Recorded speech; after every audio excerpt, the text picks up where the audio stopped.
تترقب جماهير الكرة الآسيوية المواجهة المنتظرة بين الاتحاد السعودي والوحدة الإماراتي، وذلك ضمن منافسات الجولة الأولى من دور المجموعات في دوري أبطال آسيا للنخبة 2025.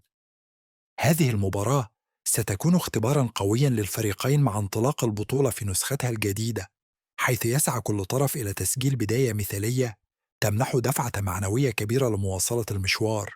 فريق الاتحاد بطل آسيا التاريخي يدخل اللقاء بطموحات عالية وبكوكبة من النجوم الذين يعول عليهم جمهور العميد لتحقيق الانتصار، بينما فريق الوحدة الإماراتي يطمح لتأكيد حضوره القاري بقوة والعودة بنتيجة إيجابية أمام منافس صعب. المباراة ستقام يوم الاثنين 15 من سبتمبر عام 2025 على أرضية استاد مدينة الملك عبد الله الرياضية الجوهرة المشعة في جدة، وسط حضور جماهيري متوقع أن يكون كبيرا لإعطاء دفعة للفريق الأصفر والأسود.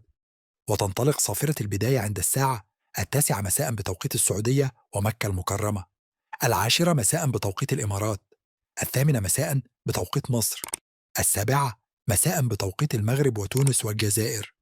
أما بالنسبة للقنوات الناقلة فستكون المباراة منقولة عبر شبكة اس اس سي الرياضية السعودية داخل المملكة، كما ستذاع عبر قنوات بي ان سبورتس اي اف سي في منطقة الشرق الأوسط وشمال أفريقيا، إضافة إلى منصة اي اف سي تي الرقمية التي تبث مباريات البطولة.